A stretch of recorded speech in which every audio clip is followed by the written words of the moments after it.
Natasha Hastings started to prioritize her mental health around 26, 27 years old, and she learned that this wasn't an easy task and that it wasn't always going to be easy to master.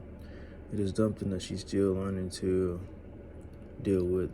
Specifically in the pandemic is where she learned to hone the skills of coming to get better too as well.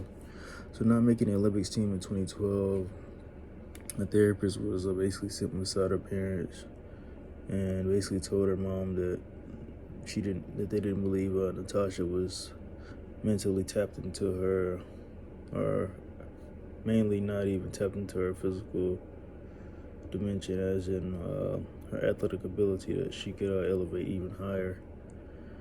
So she is beating herself up.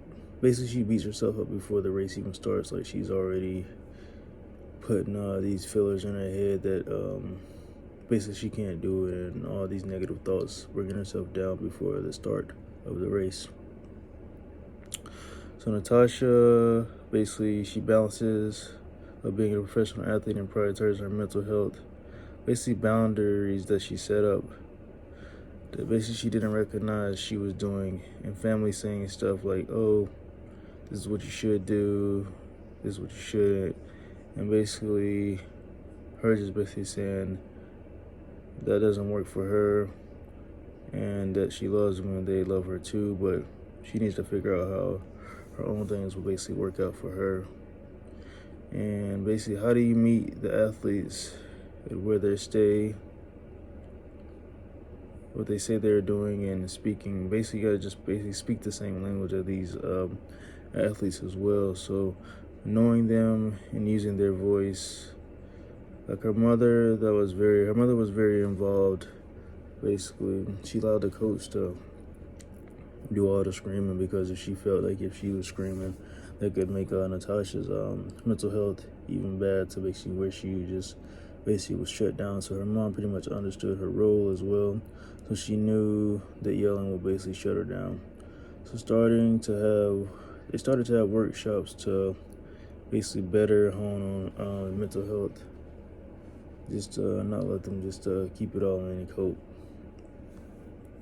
So she basically, so the conflicts are the challenges, and basically how she protects her mindset is just with positive vibes and just knowing that she can get through whatever the obstacles that are in her way. And then the challenges that they faced as black women is they had to be 10 times better than their opponents, more politically correct.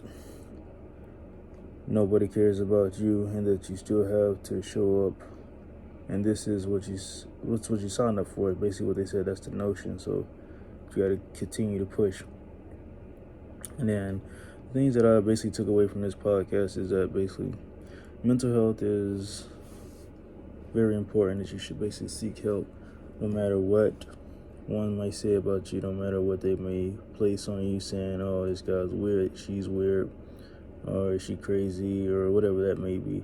Is if you need the help, you should go ahead and get it, and don't worry about other people's opinions. And another thing she took away is basically she was getting pregnant. Like, she basically, I think they were independent contractors. So basically, they could be taken away from that specific sport anytime. Basically, they could be let go from that specific sport or their sponsorships because they're getting pregnant, because they're basically, like you said, they're independent individual contractors, and that's what they're supposed to be. So these are the family versus sports. And she basically said that she was glad she picked up the phone and called a woman, which was sponsored Under Armour, and that she understood and that she wants it to be more women involved, specifically her color, her race, that basically understands what she's going through and what others are going through. So that's basically why she is attaining the degree that she is to today, so she can share her experience, and that she wants others to basically step up and tell their stories too as well, so that nobody's basically feeling alone in this situation, and that people can know how to cope through Other than that, that's it.